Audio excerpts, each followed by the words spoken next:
arriving so that I don't have to have 30-second showers anymore because my water tanks were bone dry. So really nice to see everyone. For those that don't know who I am, my name's Casey and I'm the Membership Development Manager for the WA Landcare Network. I've also got our communications person today, Caroline, joining. She's feeling very unwell, so she's going to keep her camera off and just be co-hosting duties for me. So thanks for joining, Caroline. Also want to say hi. We've got a couple of WALN committee members joining today. We've got Monty House, Bonnie Jupp, and also I can see, who else did I see in here before? Julian as well. So thanks so much for joining today, guys. So our topic today is on the Future Drought Fund, Unpacked for Landcare. But before we get started, I just wanted to do an acknowledgement of country. So I'd like to acknowledge the traditional custodians of the country in which I work, live and play, and pay my respects to elders past and present, and also extend that respect to any Aboriginal or Torres Strait Islanders on the call with us today. I'm joining you from Wadandi Noongar in the southwest of WA. Please feel free to use the chat function to let me know what country you're joining from in your part of WA. I'd also like to acknowledge our funders today, the State NRM Office and the National Landcare Network. I wanted to really explore the Future Drought Fund today so that we could all, as land carers, find out a bit more about what the fund's about and the opportunities that may exist within it for community land care in particular. This drying climate that we're living in means that it's no longer just the inland regions that are feeling the devastating effects of salinity and water scarcity, and that we all need to adapt to be more innovative in our approach to project design, partnerships and funding opportunities. So today we're going to hear from 3 speakers. Unfortunately, Laura Smith was not able to join us today, but we've got Tim Sides, Director of FDF Programs at the Department of Agriculture, Fisheries and Forestry, has agreed to step in and present. So thanks so much for joining us, Tim. We'll also be hearing from Callum Love, Sustainable Agriculture Program Lead at NACC, and also Ella Maesepp, Senior Landcare Officer, who's rushed in from all of her outside duties today. Thanks, Ella, from the amazing Katanning Landcare. Callum and Ella are both going to share their on-ground experiences implementing a project that's been funded through the FDF, and they'll also be available to ask questions to after their presentations. So without further ado, Tim, if you would like to share your screen and we can get on with the presentation. Thank you. Great. Thanks very much, Casey, for the introduction. Yes, as you can see it all now. So just as a way of introduction, I'd like to begin by acknowledging the traditional owners of the land that I'm coming from, the Ngunnawal people, and pay my respects to their elders past, present and emerging. I'm a 5th generation farmer, grew up in the New South Wales rangelands and have worked in soil conservation and rangeland ecology. Spent some time delivering biodiversity conservation and other NRM programs, and led New South Wales Primary Industries Climate Adaptation and Ag R&D team before joining the Future Drought Fund. In my role in the Future Drought Fund, I lead the delivery of more than 175 projects that drive adoption and proven drought resilient farming practices, supporting transformational approaches and systems to maintain productivity and enhance recovery after drought, as well as driving innovative and technologies and practices. And innovation is something I'll try and focus on today. This afternoon, I want to give you a brief overview of the Australian Government's Future Drought Fund, or FDF, as well as other initiatives being delivered by the government. In the last 12 months, let's see if my slide changes. Beautiful. In the last month's budget, the government committed $519.1 million from the FDF over the next 8 years to support farmers and their communities with the necessary skills, tools and networks to plan for and better manage through times of drought. The FDF is about putting in place preparedness measures and foundations that farmers and communities can draw upon when drought hits so they can better manage through the drought. The Drought Resilience Innovation Grants program supports projects at different stages to test and drive the development of adoption of innovative technologies and practices to improve preparedness and drought resilience of Australian farmers and agricultural dependent communities. This program consisted of 3 types of grants, which funded projects at different stages of development. So the Ideas Grant was for small projects that had merit but required further development. Proof of Concept grants, which supported feasibility and or viability testing of innovative ideas, and Innovation grants, which were longer term, larger scale projects. We're going to hear more about the Give a Dam project from Ella soon, which was a Proof of Concept grant. Other innovation grants that we have in WA include Grower Group Alliances, Making Dams Work Again, which is a partnership with growers to better understand how dams can function in dry years. Aspermont Limited is progressing work for a comprehensive farmer-focused extension and adoption program aimed at seeking out the most successful drought-related techniques, strategies and technologies. This information is being delivered as reports through the Katanning Group's Farming Ahead magazine and also available online for everyone to read.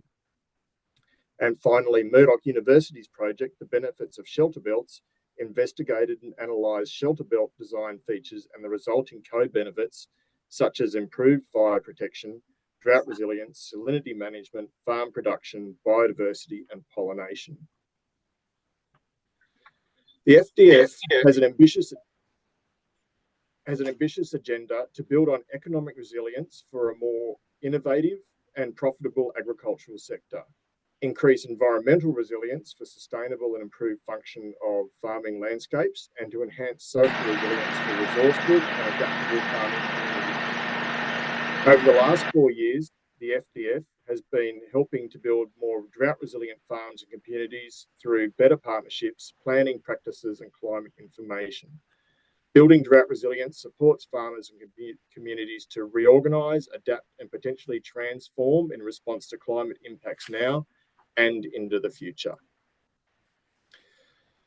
As we all know, the best time to prepare for drought is before it occurs. And once again, I'll reiterate that the government's investing another $519.1 million through the Future Drought Fund to continue helping farming families and regional communities.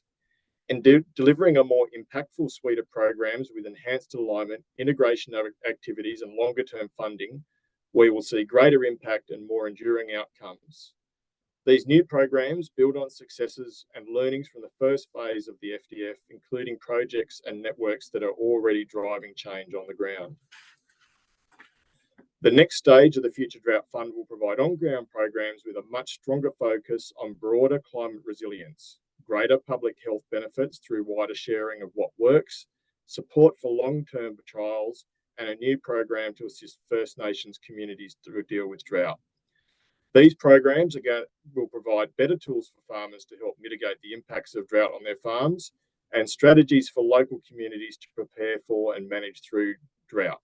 We have categorised the program into 4 key themes. The Partnering Local Solutions program of $235 million over 8 years will work with regions and communities to help them manage their own drought and climate risks through collaborative and locally led action. This includes the Regional Drought Resilience Planning Program, a revised communities program, and funding the continuation of our 8 drought hubs. There will also be investment to support First Nations-led activities, including the establishment of a First Nations advisory group. The Building Knowledge, Skills and Capability program with $137.4 million over 5 years will support farmers and regional communities to make informed decisions around drought. This work includes continuing our Farm Business Resilience program, our Drought Resilience scholarships, and the My Climate View platform, which is a free online decision support tool with accessible and useful climate information. We're also providing funding to upscale, pivot, extend and reinvigorate previously funded FDF programs that demonstrated successful drought or climate resilience outcomes. So that's really important one. So people that are already part of the FDF will be able to continue on their good work.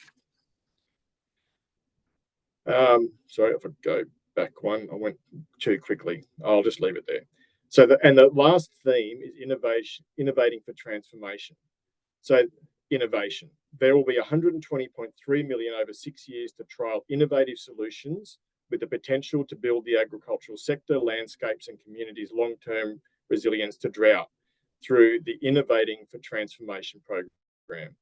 We are continuing the long-term trials program to test and generate evidence of prospective farming practices and support the adoption of drought resilience innovations.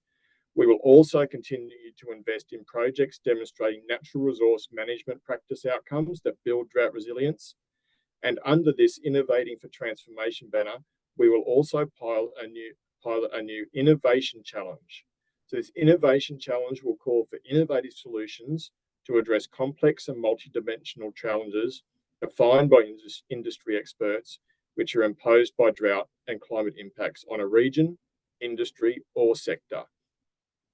And finally, to measure outcomes and to share knowledge generated by the FDF programs about how to address drought and climate risk, we will invest in monitoring, evaluation, and learning activities. So finally, our goal is to have an FDF investment strategy that will provide you, our stakeholders, with greater clarity about the planned investments over the next 4-year funding period and the timing of these. This investment strategy will be released in mid-2024, so sometime in the next couple of months. To stay informed about this investment strategy and other programs, information on the fund and its existing programs is available on the FDF website. You can stay informed through the Landcare website, and you can also subscribe to hear about updates about drought and farm resilience, including FDF updates by scanning the QR code that you can see in the bottom corner of the presentation, or subscribe to Grant Connect, which provides details on all grant opportunities as they arise. I'll share that QR code if I can, as well as some other links in the chat for this meeting in a minute. And yeah, that's really about it. There's FDF in a nutshell, where we've been and where we're going. That's great, Tim. Thank you so much. If you could share any valuable information into the chat that people can take, and I will also include it in an email for those that aren't able to join us today. I'm sure there's going to be lots of questions. That was a good overview, but I'm sure that lots of people will have specific questions for you. Are you able to stay until the end, Tim? I can stay for as long as people have a question. Okay, great. I might save questions till the end if that's okay. Callum, are you there? I am here. Give me a second. I'll start sharing everything. Thank you so much. All right, there we go. All right, before I get going, I am joining this meeting from the traditional lands of the Yamatji people. That's where our office in Geraldton is located. We actually work across the Greater Northern Agricultural Region, which is the traditional lands of the Yamatji and the Noongar people. And I would like to take a moment to pay my respects to their elders past and present, as they hold the memories, dreams and traditions of the First Nations people. I'll just start with a little bit of, if my screen will work properly, of who we are. So if you're not aware, the Northern Agricultural Region encompasses 15 local government areas. It runs from roughly Kalbarri in the north down to sort of Gingin in the south. In total, it's actually over 7 million hectares. We estimate about 67% of that is agricultural land. So agriculture plays a huge part in everything we do across all 4 of our programs, which is the Aboriginal custodianship, the coastal and marine biodiversity, and sustainable agriculture. I'll talk more specifically about the sustainable agriculture today, obviously. The Ag program at NACC is dedicated to helping farmers tackle environmental issues that ensure that agriculture in the region remains sustainable through proactive management. We have what we like to call, what collectively gets called a triple bottom line approach, which I notice is very similar to what Tim was just talking about with the FDF, which is that agriculture remains sustainable financially, environmentally, and socially. We also apply that approach to any activities we undertake in the drought space, whether that's FDF related or otherwise. More specifically, in the last year, just over the last year, we've actually finished up 3 fairly large projects. The first being the Growing Great Ground, which was funded through the regional land partnerships. It was focused on reducing wind erosion risk, carbon loss, and increasing native vegetation on farms. It was largely an incentive project with some knowledge extension built into it as well. Some of that led into the activities in our Beyond Reasonable Drought project, which I will actually talk about in a bit more detail later on, because that was fully funded through the FDF. The Building a Buzz project, sort of a good example of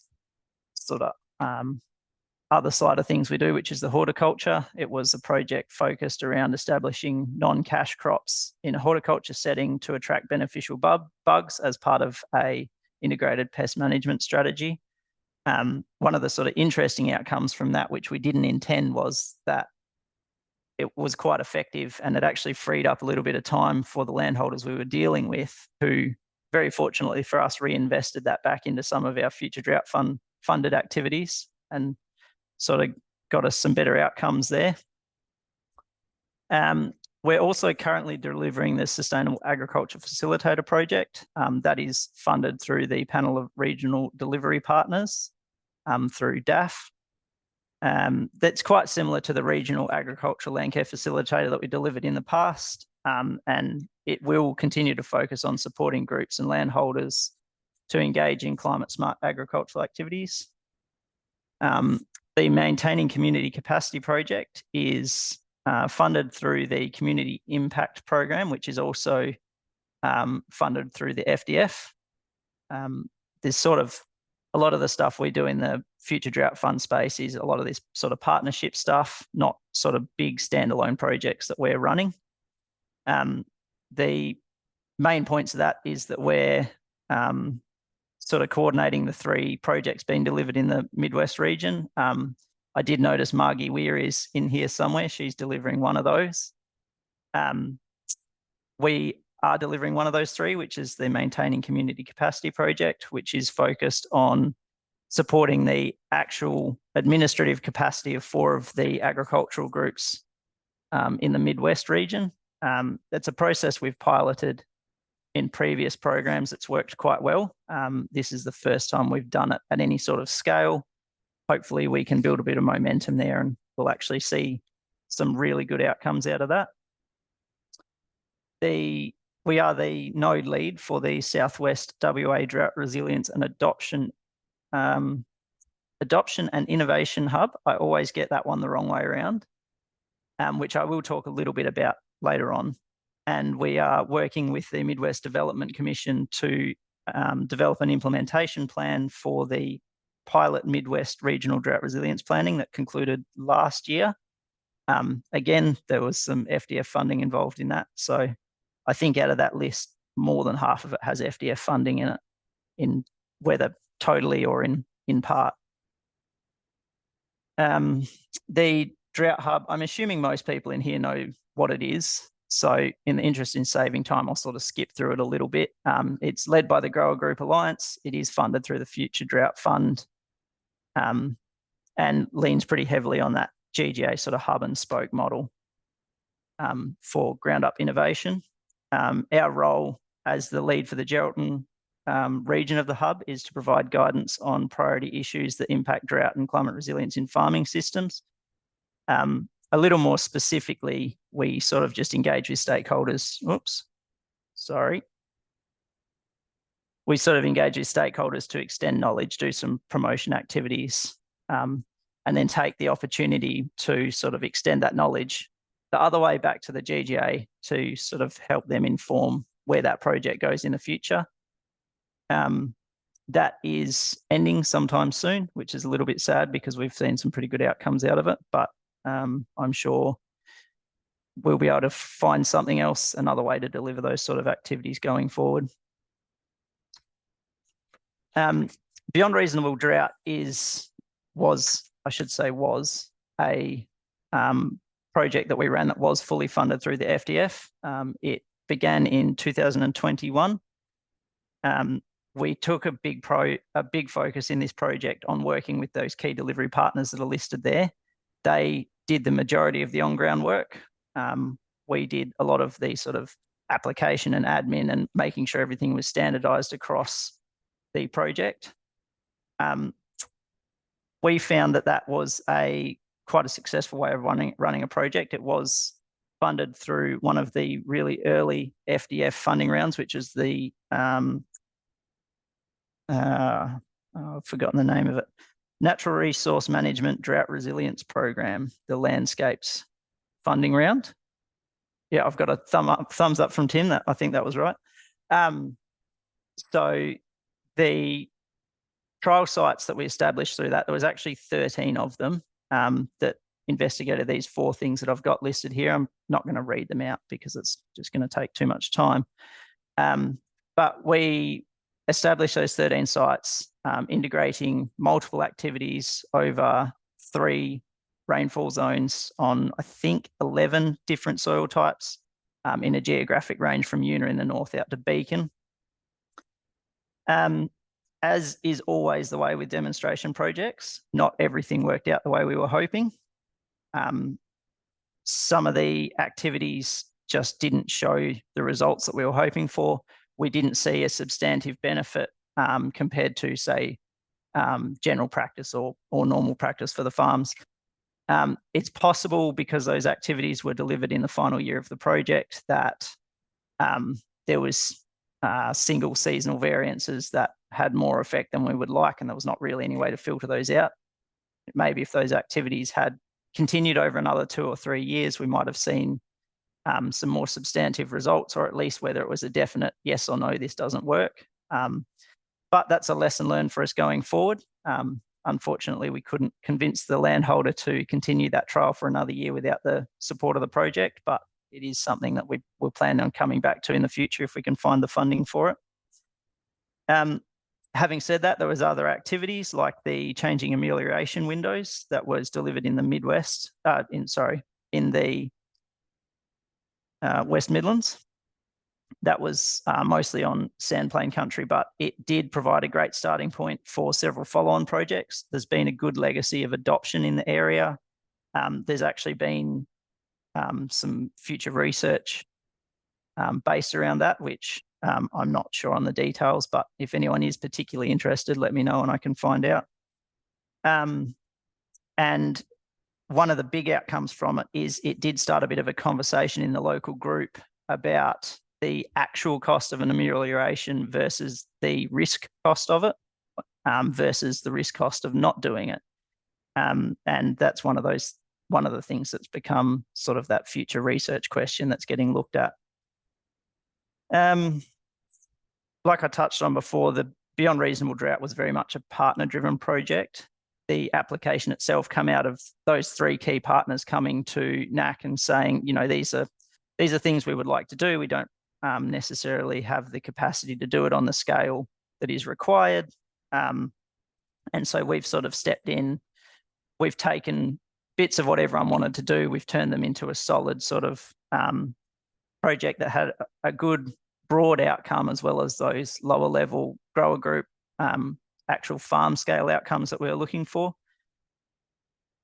I think that having the 3 key partners working together in a larger project with us has provided better standardization, both in sort of the measurement, the implementation, and the results from that project. I'd like to think, and this might just be a little bit biased, but I would like to think that that has provided a better outcome than if that were to have been, say, even 3 sets of trials separately funded, or if each trial, all 13 of them, had been separately funded.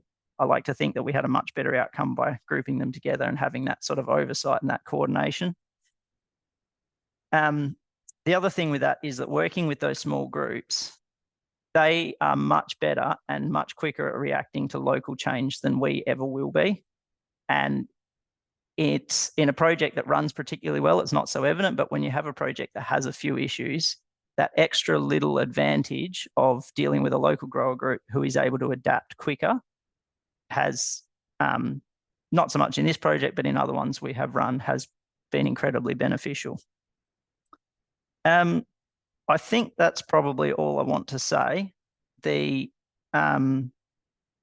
Other than going forward, NACC will continue to engage with the Future Drought Fund wherever we can, whether that's in partnership projects or through larger scale applications. You know, in the future programs that Tim's been talking about, I'm seeing plenty of opportunity.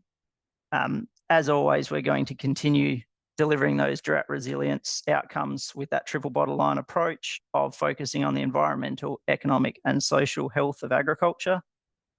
We're happy to work with anybody, any groups, whether it's help with an application or whether it's support in delivering an actual project.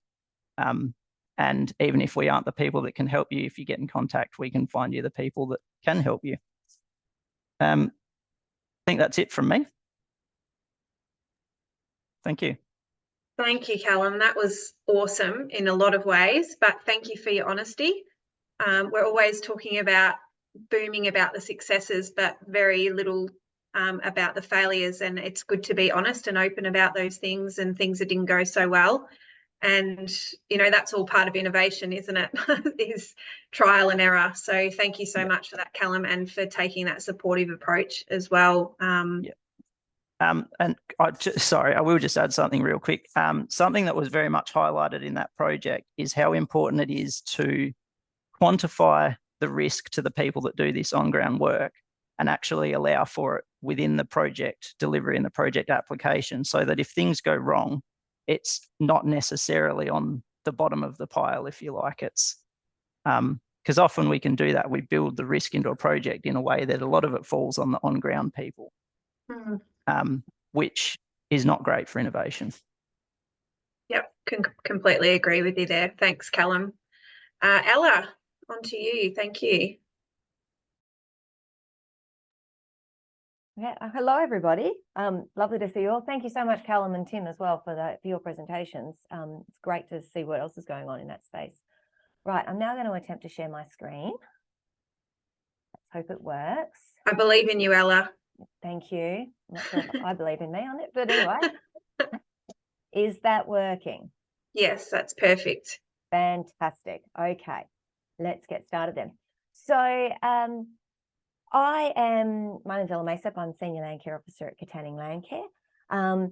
And this is a project that we had through, as Tim mentioned earlier, through the proof of concept part of the Future Drought Fund grants. And we, here in Katanning, we live in an area that is a 400 mil rainfall zone. And we are a 1500 mil evaporation zone. So the amount of water that we lose to evaporation is huge. We're also in the southwest, so under climate change, obviously we're in a drying climate. We're expecting a 54% reduction runoff in the southwest of WA. And that is huge in a broadacre farming area like ours, non-irrigated farmland.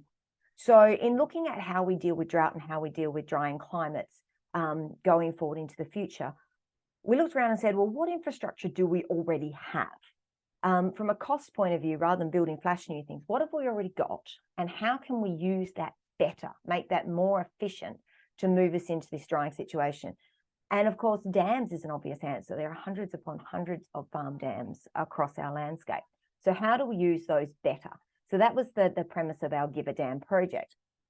So the way we did it was through trials and case studies. And let's see. Oh dear, why is it not moving? Oh, there we go.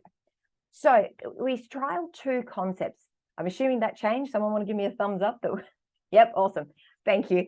One of the concepts that we've been looking at, which the Australian National University have been doing through their Sustainable Farms program over in Victoria and New South Wales, was this concept of enhanced dams. And it's basically looking at a dam not as this barren puddle in the middle of a paddock, but instead looking at more as like a wetland ecosystem and all the co-benefits that can come with that. So the enhanced dam is one that has revegetation around the edge. You can see in this diagram here from ANU. It's fenced to exclude livestock. There's an off-dam watering point. There's often a hardened access point so that you can have stock control coming down into the dam, or you can back your truck down there to pump up water in a case of a fire. And the results that they were getting were really exciting, are really exciting. They've seen lower E. coli levels, they've seen less turbidity in the water, improved livestock production through better quality water and cooler water that is cooled by that shading instead of how hot the if you live on a farm dam can get out in the barren paddock. They've seen less algae, more habitat, and those benefits have been obviously in the livestock production, less damage on pumps and sprays for not having so much turbidity and algae in there, and also mental health benefits for the farmers themselves. So we were really excited at looking this because in Katanning, our farm dams are really just wet puddles in the middle of the paddock.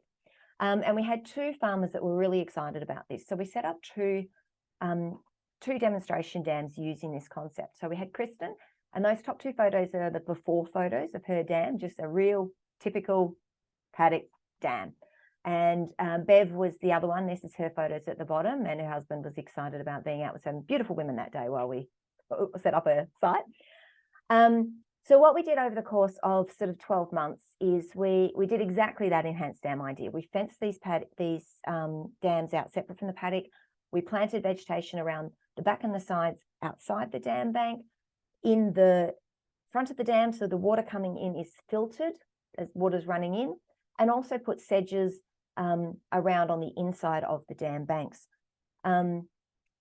Here's a couple of the sort of the after photos of Kristen's at the front. You can see the trees are really starting to come along at the top, of hers, and Bev's as well. And you can see in Bev's, both of these had these pumps put on so that the water is actually pumped from the dam just with these solar pumps to a trough outside the fence. So the livestock can access it without actually coming in, pooing in the dam, pugging up the dam, and so on. Obviously, with a less than 18-month project, you're not going to get significant changes when you're relying on trees to grow. They take time. So what we really see is we've collected a whole lot of baseline information. We've been looking, obviously, at, we've collected the temperature, we've collected pH, we looked at salinity, we looked at turbidity in those dams, and also a matching control dam just a bit further up the paddock that we've done nothing to. And we're hoping that that's going to come and show some results through into the future. What we did notice, though, is one of the tests we did was E. coli, and we got onto this talking through ANU. E. coli is obviously found in fecal matter and linked to fecal matter. And obviously we know as humans drinking E. coli is not bad for us, but some really interesting studies about how much that impacts on livestock weight gain, production values as well. And they found within 6 months of fencing off and getting the poo out of the dam, some improvements in E. coli results. So we were really excited. We had a go at these 2 dams. So Kristen's dam, the numbers were astronomical to start with, and the numbers were astronomical afterwards. She also has geese living on it, which probably doesn't help.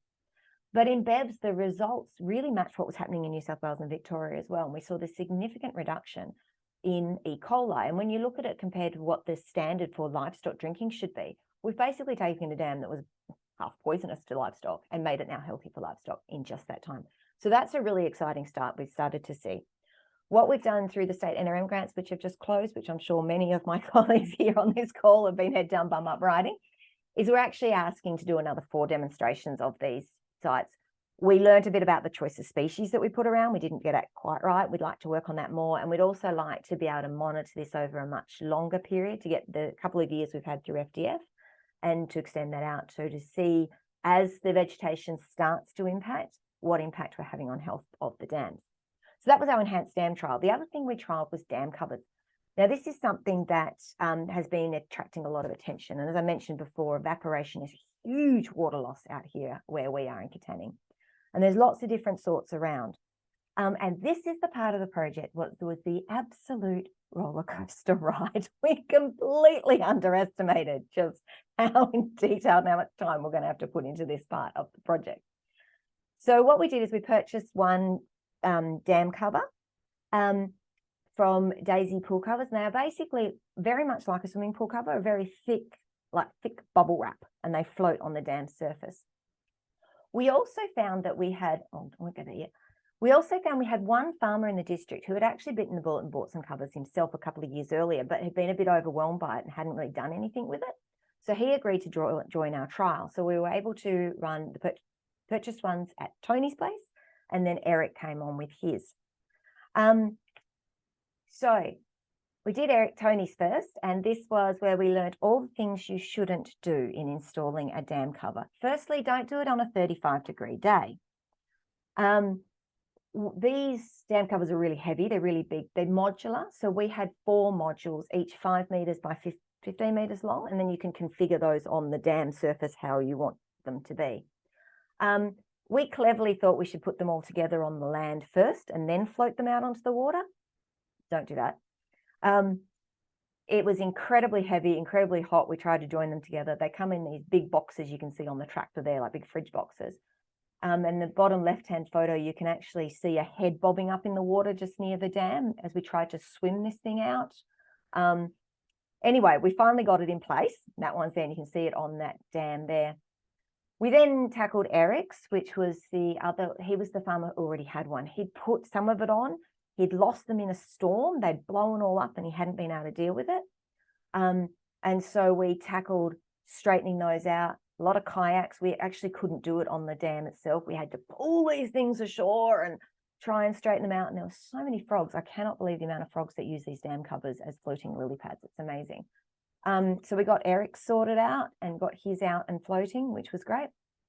And it was a project over 2 years. The second summer, Tony's, we actually had to move it from Tony's place, and we found another farmer, Mark, who was agreed to take on as the trial site. And by the time we got to Mark's, we knew what we were doing. So these ones we put out modular, we floated them on one at a time, and then we did them up actually on the dam surface using a kayak, just clipping them together like a zip as we went down, which made them a lot easier to handle and then floating out there. In the process of these, I don't know how many times I ended up in the dam, how many times I ended up covered in mud. But we got these dams covers on for, so Eric's, we ran over the 2 years, and we had 1 year at Tony's and 1 year at Mark's. What we also did as part of the monitoring was we chose both the dams we were putting the cover on, plus a separate nearby control dam where we didn't place the cover on, and we put these capacitance depth probes in. So we got a local guy to build these frames for us. We pushed the limits of how you should stand on a kayak whilst holding a post hole digger, bashing these things in the middle of the dam. We did lose one in the dam, which was another expedition. But these were able to give us a logging track of the change in the water level of the dam over the courses of the period, both in the dams that had the cover on it and the dams that didn't. And then, of course, my kayak got another workout. We were also checking turbidity, salinity, temperature, all those other parameters as well. And what we found is the dam covers really did make a change in the evaporative loss. This is one of the graphs from the data loggers. This was at Tony's. So we installed the data logger in the 5th of January, so in the middle of summer, and it had about a month before we put the dam cover on. And you can actually see just that change in the loss of water, of how much the evaporative loss slowed down. January, February, the weather was hot and dry, basically. And I've got obviously those loggers across all those dams. We still haven't finished doing all the calculations on them, but they were really all following this pattern. And the dam covers we had were only covering between sort of 30 and 60% of the surface water of the dam.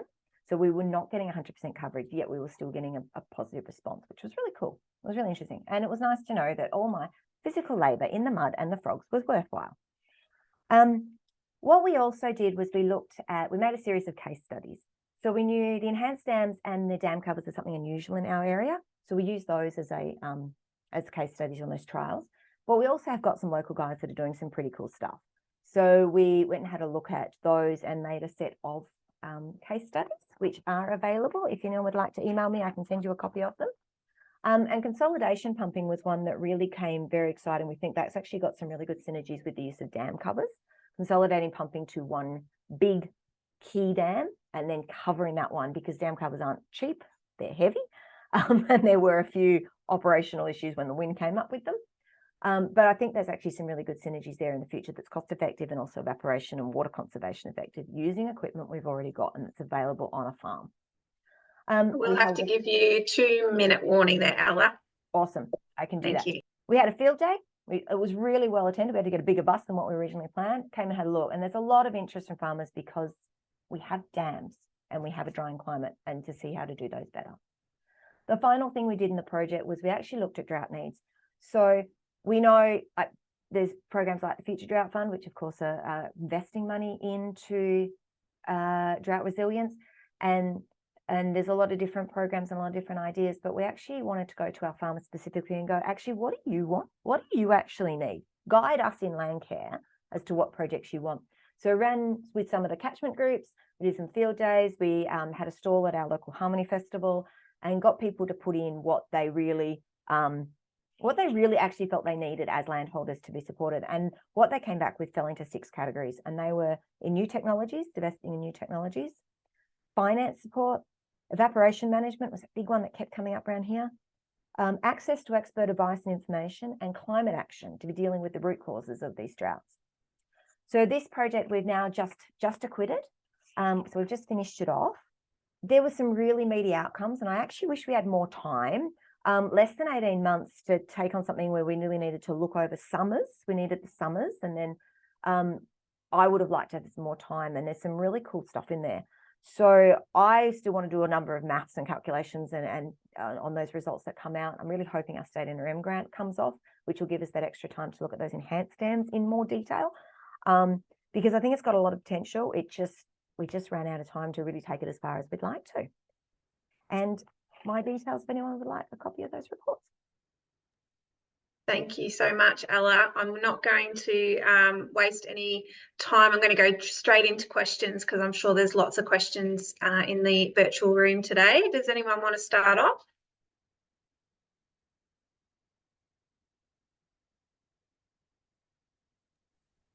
Yeah, Casey, I'll start off with a bit of a question. Sure, Monty. First question was to Callum. Your Beyond Reasonable Drought project, the benefits you were looking at for a non-cash crop, are you talking about basically a summer cover crop there, or what? Oops, sorry. So there was a few of them. There was ones for beneficial bugs, which was also in that state NRM funded one. There was ones which were legumes, in 3 or 4 different kinds of legumes. And then, you're testing me. One of them was some sort of fodder species, and I can't remember what it was. Yeah, essentially it was a couple of different types, looking at different systems. So if you want to look at the legumes, for example, one was there was 2 versions of Ceradella, one for seed, one for grazing. There was a vetch that was used. That was used for a sort of like a green manure, if you like. It was disked in. I don't have the numbers in front of me, but the sort of nitrogen that one brought up was pretty incredible. It was, I think, doing the math on it, it was saving about, on that paddock, which was 80 hectares or something, it was saving something ridiculous like $7,000 or $8,000 worth of nitrogen. And the Ceradella grazing one, unfortunately, we never got proper numbers from that because it was done on a corporate-owned farm, which the lease expired, I guess, on, and we never got the final measurement out of that. But for the most part, they were all quite successful. The vetch, in particular, would have been a much more successful sort of trial if there was some sort of market for selling it. If you could bale it up and get it to a market, it would have been worth a small fortune. But just because of where we were doing it, there's not really any access to a market that makes it worth doing it or getting the machinery to do it even. I'm not sure if that answers your question. I've kind of gone a little sideways there. No, that's really, really interesting, Callum. And I was also curious, what sort of uptake was there from growers after these trials? Did anyone sort of go, well, wow, that's really worked. I want to keep using these tools? Across the board, we'd be sort of lucky, and I'm probably being a little bit too honest here. We'd be lucky if we had more than 4 or 5 farms take up each individual one, sort of as an average. Some of them there's probably no uptake. Other ones we So the Cerradella one, there's at least 6 farms I know of that are doing that now in that area on a fairly broad scale. So you're talking probably several thousand hectares. Yeah, all the way down to, some of the alternative input ones where possibly we did some maths wrong. Maybe it didn't rain quite enough at the right times. The uptake on that would have probably been pretty low. So difficult to sort of generalize it across 13 sites and 4 different sort of activities. But yeah, all in all, pretty good uptake. Generally, we would assume, based on the sort of social science stuff we've done in the past, that of the people that you get that come and look at a demonstration site, about 50-60% of them will think about doing it. Maybe 20% of them will actually do it in some form at some point.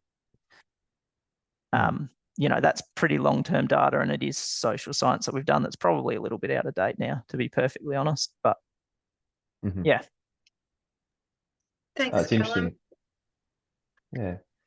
I've Another got a quick question, question. Callum. Sorry, Monty. you go.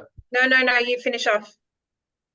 All I was going to say is these producers that took part of the trial, were they mainly broadacre cropping or sheep, cattle? What sort of variation of producers did you have? So the closer you get to clearing line, the sort of more the mix pushes towards animals. Sort of in the sort of northern Midlands and sort of around the Geraldton area, it's probably heavier on the cropping. So you could sort of look at the activities and guess which ones are which. The amelioration windows one tend to be a bit more broadacre cropping, non-cash crop, a little bit of both. The stuff around shelter belts and variety stuff tended to be more mixed farms. But yeah, I mean, that project, everything from full sheep to full crop. No, awesome. Thank you very much, Callum. Cheers, Callum. There's a question in the chat for Ella. Ella, are you able to reiterate what categories you found most common with farmers in what they wanted and needed support on? That's from Tibby from Perth NRM. I could probably get you guys in contact offline if you wanted to. Yeah, absolutely. I could send you a copy of the report. It's only a short report. I don't like writing War and Peace. But yeah, I found people were very, very much the main areas of interest. People were very interested in the new technology side was of interest, like the desalination plants and those sorts of things. But I think people felt they were maybe still a bit pie in the sky. People were really looking at the access to information and expert advice were massive things. Do you remember the old farm water audit scheme and the farm water rebates that used to run in Western Australia? They came up again and again and again. Just that really tangible support came up a lot. So they were a couple of the big ones. There was a lot of discussion as well about scheme water. Very few of our farmers have access to scheme water. And I was really interested to see that most of them actually didn't believe that was the way forward, that they actually wanted to make sure that, say, like scheme water is, towns, as on farms, we have the capacity and the capability to deal with our own water. We shouldn't be drawing on other people's sources. They wanted to be independent of that. So that was really interesting outcome too. Thanks, Ella. I've got a quick question for Tim. Both the case studies today have talked about, I wish we had a little bit more time. I was just wondering, is there any succession funding within the FDF? If there's a project that shows promise, is there any allowance of any kind? Yeah. So I mean, a number of our projects, were hit by COVID and wet weather and things like that at the start a couple of years ago, and in some cases we've been able to provide variations and extensions, so they have a little bit more time. One of the things that came out of our feedback last year when we started to develop the new programs was that all the programs were too short, or there wasn't long enough.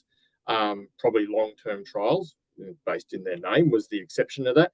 And as a result, most of the programs we've got moving forward are more than just 12 months to 2 years. They're 3, 4, 5, 6 years. potentially, depending on what the applications come through and everything. So we've got a lot more scope for people to have longer term projects, and then for also projects that have maybe already completed. One of the ones that programs we're going to be running is going to be called Scaling Success, which is specifically targeting all our existing FDF grantees, and we'll ask them, do you want to extend a project, pivot it, reinvigorate it? Obviously, some will have finished by the time this happens, but at the same time, it'll give people an opportunity to reinvest in worthwhile projects so far. So a number of opportunities, and definitely looking at longer term projects. So we don't have the issue what happened in Callum's case, for instance, where the project finished and we couldn't continue the trials. So that's good to know. I'll just jump on the end of that, and I'll just say that sometimes we are also a little bit guilty of trying to cram too much into a short time period. So, I mean, in that particular case, we sort of were always up against the time barrier on that. And we did provide feedback in that FDF that Tim's talking about in several other things. And one of the things that come about from that, and not specifically just relating to the FDF, is that there used to be a lot of different funding rounds that had different timeframes. So if you had a longer term project, you'd go to one funding round. You might go to a different funding body for a shorter term project, and they sort of all seem to end up a little bit shorter. So it's good to see a funding body going back out to that longer term. Was there any other questions or comments for any of the presenters? I can go up for another round of questions if nobody else has got any. Go for it, Monty. Ella, with your farm dam project, if I understood you right, part of it was planting like reeds and rushes and that sort of stuff in front of the dam where that water's coming in. My logic to that would think that by slowing that water down there, which reduces erosion, it would also sort of halt that water in front of the dam and lead to a greater water going into the air. Forget the word, but you know what I mean. So the water, instead of sort of flowing straight into that dam, is just evaporating in the catchment area. Do you have any sort of comments or notice anything about that? It's a little hard to notice anything yet because things are still only knee high to a grasshopper, just in times of growing. But looking at those other longer term trials that we've been sort of emulating and looking at, the effect of the shading and the cooling of the surface of the water, combined with the reduction of the wind fetch across the water itself by that vegetation being around and lifting that wind up higher, certainly outweighs any sort of more longer pooling or ponding. I also think with a lot of our dams in our area, the runs into the front of the dams are actually quite short, because we've got a lot of we do use a lot of like rotor catchments and contour banks and things like that because we are in the flats of Katanning. So it's not a large area either, I think, when you're looking relative to the surface area of the dam itself.